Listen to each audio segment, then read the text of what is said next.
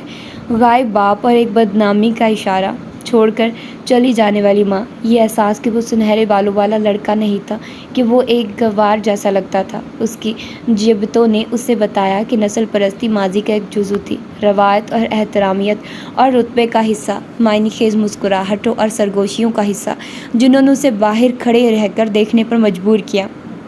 میرے خیال میں وہ جبلتیں کچھ اہمیت رکھتی ہیں۔ میرے نانا نانی کی نسل اور پس منظر والے بہت سے گوروں کے لیے جبلتیں مخالف سمت میں جاتی تھی، ہجوم کی سمت میں، اور اگرچہ گرامس کا میری ماں کے ساتھ تعلق ہوائی پہنچنے کے وقت تک تناؤ کا شکار ہو چکا تھا، وہ اس کے غیر مستحکم پن اور غصے کے دوروں کو کبھی معاف نہ کر سکی اور اس کے گوار غیر شائستہ انداز و اطوار پر شرمسار ہونے لگی تھی۔ لیکن یہ ماضی کو محو کرنے کے لیے اس کی خواہش دنیا کو نئے سرے سے بنانے کے امکان پر یہ اعتماد ہی تھا جو اس کی پائیدار ترین میراث ثابت ہوا، چاہے گرامس نے محسوس کیا ہو یا نہ ہو۔ اپنی بیٹی کو ایک سیاہ فام آدمی کے ساتھ دیکھنے پر اس کے اپنے دل کی ایک نادیدہ گہرائی میں ایک کھڑکی کھل گئی تھی۔ اس قسم کی خود آگاہی قابل رسائی ہونے پر بھی میری ماں کی منگنی کو اس کے لیے ہرگز قابل درگزر نہیں بناتی تھی۔ دراصل شادی ہونے کا انداز اور مقام ہنوز باعث ملال ہے، ایک تفصیل نامہ جسے کھوجنے کی ہمت مجھے ابھی تک نہیں ہو سکی۔ حقیقی شادی، ایک کیک، انگوٹھی، دلہن کی رخصتی کا کوئی ریکارڈ موجود نہیں۔ تقریب میں کسی گھرانے نے شرکت نہ کی۔ یہ بھی واضح نہیں کہ پیچھے کنساس کے لوگوں کو پوری طرح خبر تھی یا نہیں۔ بس ایک چھوٹی سی تقریب برائے نام۔ پیچھے مڑ کر دیکھنے پر سارا واقعہ بہت نازک لگتا ہے، بہت گڑبڑ کا شکار اور بے ترتیب، اور شاید میرے نانا نانی کی بھی یہی نیت تھی، ایک آزمائش، محض وقت کا مسئلہ، جب تک کہ وہ اپنا بلائی ہونٹ بھینچے رکھتے اور کوئی تباہ کن حرکت نہ کرتے۔ اگر ایسا تھا تو انہوں نے نہ صرف میری ماں کے خاموش عزم صمیم کو غلط سمجھا بلکہ اپنے جذبات کی روح کو بھی نہ سمجھ پائے۔ پہلے بچے نے جنم لیا، 8 پاؤنڈ 2 اونس، پیروں اور ہاتھوں کی 10 انگلیاں اور خوراک کا بھوکا۔ اب وہ کیا کرتے؟ تب زمان و مکان ساز باز کرنے لگے، ممکنہ بدنصیبی قابل برداشت اور حتیٰ کہ باعث تفاخر بننے لگے۔ چند مرتبہ میرے باپ کے ساتھ بیئر پینے کے بعد گرامس اپنے داماد کو سیاست یا معیشت پر وائٹ ہال یا کریملن جیسے دور افتادہ مقامات کے متعلق گفتگو کرتے سنتا اور خود کو مستقبل میں دیکھتے ہوئے تصور کرتا۔ اس نے اخبارات زیادہ غور سے پڑھنا شروع کر دیا۔ اس نے امریکہ کے نئے اجتماعیت پسندانہ نقطۂ نظر کے متعلق ابتدائی رپورٹس دیکھی اور اپنے ذہن میں فیصلہ کیا کہ دنیا سکڑ رہی تھی، ہمدردیاں بدل رہی تھی، کہ وجیٹا سے آیا ہوا گھرانہ در حقیقت کینیڈی کے نیو فرنٹیئر اور ڈاکٹر کنگ کے شاندار خواب کی اگلی صفوں میں آ گیا تھا۔ یہ کیسے ہو سکتا تھا کہ امریکہ انسانوں کو خلا میں بھیجے اور پھر بھی اپنے سیاہ فام شہریوں کو غلام رکھے؟ انتہائی بچپن کی یادوں میں سے ایک یہ ہے کہ میں اپنے نانا کے کاندھوں پہ بیٹھا خلا بازوں کو کامیاب لینڈنگ کے بعد ہیکم ایئر بیس پر اپالو مشن سے نیچے اترتے دیکھ رہا ہوں۔ مجھے یاد ہے کہ چشموں والا خلاباز بامشکل ہی نظر آ رہا تھا، لیکن گرامس قسم اٹھا کر کہتا تھا کہ ایک خلاباز نے مجھے دیکھتے ہوئے ہاتھ ہلایا تھا اور جواب میں نے بھی ہاتھ ہلایا۔ یہ اس کی خود سے بنی ہوئی کہانی کا حصہ تھا۔ سیاہ فام داماد اور اپنی گندمی پوتے کے ساتھ گرامس خلائی دور میں داخل ہو گیا تھا اور اس نئی مہم پر روانگی کے لیے یونین کے تازہ ترین رکن ہوائی سے بہتر مقام اور کیا ہو سکتا تھا۔ آج ریاست کی آبادی 4 گنا بڑھ جانے کے باوجود میں بچپن میں اپنے اٹھائے ہوئے اولین قدم کھود سکتا ہوں اور جزائر کے حسن پر سحر زدہ رہ جاتا ہوں۔ بحر الکاہل کا تھر تھراتا ہوا نیلا میدان، کائی سے ڈھکی چٹانیں اور مینوآ آبشار کا ٹھنڈا جھرنا، ادرک کے پھول اور درختوں کی چوٹیوں پر نادیدہ پرندوں کی چہچہاہٹ، شمالی ساحل کی طوفانی موجیں، سلو موشن ریل کی طرح سرکتی ہوئی پالی کی چوٹیوں کے سائے، جذبات خیز معطر ہوائی۔ 1959 میں میرے نوارد گھرانے کو یہ ضرور یوں لگا ہوگا کہ جیسے فوجوں کی بھگدڑ اور کٹھور تہذیب سے تنگ آ چکی زمین خود زمرد پتھر کے اس سلسلے میں آن دبکی تھی جہاں دنیا بھر سے آئے ہوئے پہلکار دھوپ جلے بچوں کو بسا سکتے تھے، منسوخ شدہ معاہدوں اور مبلغوں کی لائی ہوئی بیماری کے ذریعے۔ دیسی اہل ہوائی کی بدنما تسخیر، امریکی کمپنیوں کا زرخیز آتش فشانی، مٹی کو گنے اور اناناس کے باغات کے لیے تیار کرنا، معاہدے کے تحت ملازمتوں کا نظام جس نے جاپانی، چینی اور فلسطینی تارکین وطن کو انہی کھیتوں میں طلوع آفتاب سے غروب آفتاب تک مصروف کر رکھا۔ جنگ کے دوران جاپانی امریکیوں کی آزمائشی بھرتی، یہ سب کچھ حالیہ تاریخ تھا۔ پھر بھی میرے گھرانے کی آمد کے وقت یہ سب کچھ اجتماعی حافظے سے محو ہو چکا تھا، جیسے جلتا ہوا سورج صبح کی دھند کو غائب کر دیتا ہے۔ آپس میں بہت منتشر قوت رکھنے والی متعدد نسلیں موجود تھیں جنہوں نے مین لینڈ کے سخت گیر نظام ذات کو نافذ کیا، اور سیاہ فام اس قدر کم تھے کہ گوروں اور کالوں کی علیحدگی کے حامی لوگ بھی یہ جانتے ہوئے مزے سے چھٹیاں منا سکتے تھے کہ ہوائی میں نسلی اختلاط کا پیچھے وطن کے طے شدہ نظام سے بہت کم تعلق تھا۔ چنانچہ روایت تشکیل پذیر ہوئی کہ ہوائی حقیقی معنوں میں ایک نقطۂ تحلیل تھا۔ نسلی ہم آہنگی کے حوالے سے ایک تجربہ میرے نانا نانی اور بالخصوص گرامس نے باہمی افہام و تفہیم کا نصب العین اپنا لیا۔ ڈیل کارنیگی کی how to win friends and influence people کی ایک پرانی کاپی اب بھی اس کے بک شیلف پر رکھی ہے، اور بڑا ہونے پر اس نے مجھے اپنے مخصوص باتونی انداز میں بتایا کہ اس کے لیے اپنے گاہکوں کی مدد کرنا لازمی تھا۔ وہ خاندان کی تصاویر نکالتا اور مانوس ترین اجنبی کو اپنی داستان حیات پیش کرتا۔ وہ کسی ڈاکیے کا ہاتھ زور سے دباتا یا ریستورانوں میں ویٹرسوں کو گھسے پٹے لطیفے سناتا تھا۔ میں اس مسخرے پن پر بہت جھنجھلاتا، لیکن پوتے کی نسبت زیادہ عفو پسند لوگ اس کے تجسس کو سراہتے۔ اگرچہ وہ کبھی زیادہ بارسوخ نہ بن سکا، لیکن دوستوں کا ایک خاصا وسیع حلقہ بنا لیا۔ فریڈی نامی ایک جاپانی امریکی جو ہمارے گھر کے قریب ایک چھوٹی سی دکان چلاتا تھا، ہمیں رعایتی نرخوں پر اشیاء دے دیتا تھا۔ گاہے بگاہے میرے نانا کے اسٹور پر کام کرنے والے دیسی باشندے ہمیں دعوت پر بلاتے اور گرامس بڑے شوق سے بھونا ہوا سور کھاتا۔ کبھی کبھی میں گرامس کے ہمراہ ایلیز پیک پر جاتا جہاں اسے بوڑھے فلسطینی مردوں کے ساتھ شطرنج کھیلنا پسند تھا جو سستے سگار پیتے اور پان کی پیک تھوکتے۔ اور مجھے آج بھی یاد ہے کہ ایک روز صبح سویرے سورج نکلنے سے گھنٹوں پہلے ایک پرتگیزی آدمی ہمیں کیولا بے سے پرے مچھلیوں کے شکار پر لے گیا۔ چھوٹی سی کشتی پر کیبن سے ٹنگی گیس لالٹین کی روشنی میں ان آدمیوں کو سیاہ پانیوں میں چپو چلاتے دیکھتا رہا۔ ان کی فلیش لائٹس کی روشنی سطح سے نیچے تک جگمگاتی اور پھر کسی بڑی سی مچھلی کو تڑپتے ہوئے باہر نکال لیا جاتا۔ گرامس نے مجھے ہوائی کی زبان میں اس کا نام بتایا، ہومو نوکو اوپویا۔ ہم گھر پہنچنے تک سارا راستہ یہ نام دہراتے رہے تھے۔ اس قسم کے حالات میں میرے نسب نے نانا نانی کو کچھ مسائل سے دوچار کیا، اور انہوں نے فوراً ہی ویسا تحقیر آمیز رویہ اپنایا جو مقامی رہائشی اس قسم کے مسائل بیان کرنے والے اجنبیوں کی جانب اپناتے تھے۔ کبھی کبھی جب گرامس دیکھتا کہ سیاح مجھے ریت میں کھیلتے ہوئے دیکھ رہے تھے تو ان کے قریب آ کر بااحترام انداز میں بتاتا کہ میں ہوائی کے پہلے بادشاہ کامیا میبا کا پڑپوتا ہوں۔ وہ مسکرا کر مجھے بتایا کرتا تھا، مجھے یقین ہے باری کہ تمہاری تصویر ہزاروں سکریپ باکس میں موجود ہے، اڈا ہوکے سے لے کر مین تک۔ میرے خیال میں یہ کہانی مبہم ہے۔ میں اسے سخت مشکلات سے گریز کی ایک حکمت عملی سمجھتا ہوں، اور گرامس فوراً ایک اور کہانی سنا دیتا تھا، ایک سیاح کے متعلق جس نے ایک روز مجھے تیرتے ہوئے دیکھا اور میری اصلیت سے واقف نہ ہونے کے باعث بولی کہ ان ہوائی والوں کے لیے تو تیرنا فطری بات ہے، جس پر اس نے جواب دیا کہ یہ اندازہ لگانا تو بہت مشکل ہے کیونکہ اتفاق سے یہ لڑکا میرا نواسا ہے۔ اس کی ماں کا تعلق کینساس سے اور باپ کا کینیا سے ہے، اور ان دونوں میں سے کسی بھی علاقے میں میلوں تک کوئی سمندر نہیں۔ میرے نانا کی نظر میں نسل کوئی ایسی چیز نہیں تھی کہ جس کے بارے میں آپ کو حقیقی پریشان ہونا پڑے۔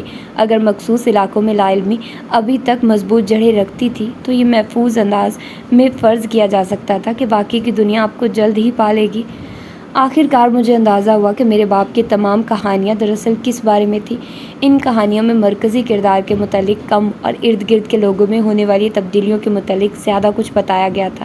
ان میں وہ باعث رکاوٹ عمل بیان کیا گیا تھا جسے میرے نانا نانی کے نسلی رویوں نے تبدیل کیا۔ کہانیوں نے ایک جذبے کو زبان عطا کی جس نے کینیڈی کے انتخاب اور ووٹنگ رائٹس ایکٹ کی منظوری کے درمیانی عرصے میں قوم کو اپنی گرفت میں لے رکھا تھا۔ تنگ نظر پر ہمہ کی بدہی فتح، ایک نئی روشن دنیا جس میں نسل و ثقافت کے اختلافات ہدایت دیتے اور مسحور کرتے اور شاید طرفہ بھی دیتے تھے، یہ ایک مفید فسانہ تھا جو مجھے بھی اسی طرح رجھاتا ہے جیسے میرے گھر والوں کے سروں پر سوار تھا۔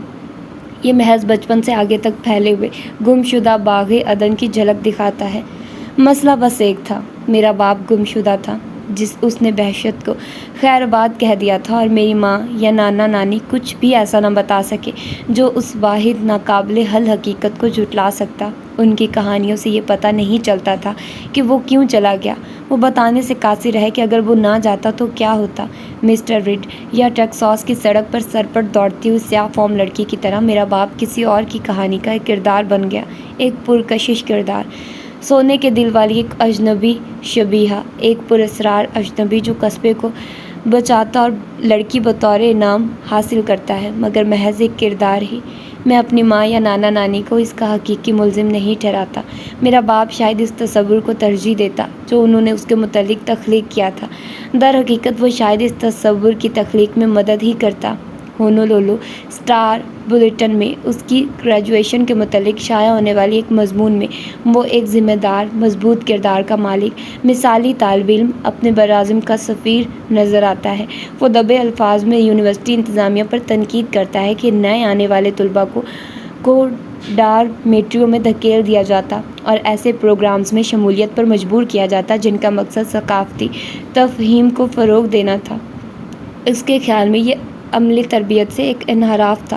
اگرچہ اس نے خود تو مسائل کا سامنا نہیں کیا، لیکن وہ مختلف نسلی گروہوں کے درمیان واقع ہونے والی خود بخود علیحدگی اور واضح امتیاز کا سراغ لگاتا ہے۔ لیکن اس نے آخر میں ایک خوش کن بات کہی، دیگر ملک ہوائی سے ایک چیز یہ سیکھ سکتے ہیں کہ مشترکہ بہتری کی جانب بڑھنے کے لیے نسلوں کو کس طرح مل کر کام کرنا ہے، ایک ایسا کام جو اس نے دیگر جگہوں پر گوروں کے لیے ناپسندیدہ پایا۔ جب میں اسکول میں پڑھ رہا تھا تو یہ مضمون دریافت کیا، طے کر کے اپنے پیدائشی سرٹیفکیٹ اور پرانے ویکسینیشن فارمز کے درمیان رکھ دیا۔ یہ بہت مختصر سا ہے اور میرے باپ کی تصویر بھی دی ہوئی ہے، میری ماں کا یا میرا کوئی ذکر نہیں۔ میں سوچتا ہوں کہ ایسا میرے باپ نے قصداً کیا یا اپنی طویل روانگی کو ذہن میں رکھتے ہوئے۔ شاید رپورٹر میرے باپ کے سخت گیر انداز کی وجہ سے ذاتی نوعیت کے سوال نہ پوچھ پایا، یا شاید ایڈیٹر نے اس تفصیل کو اضافی سمجھ کر حذف کرنے کا فیصلہ کیا ہو۔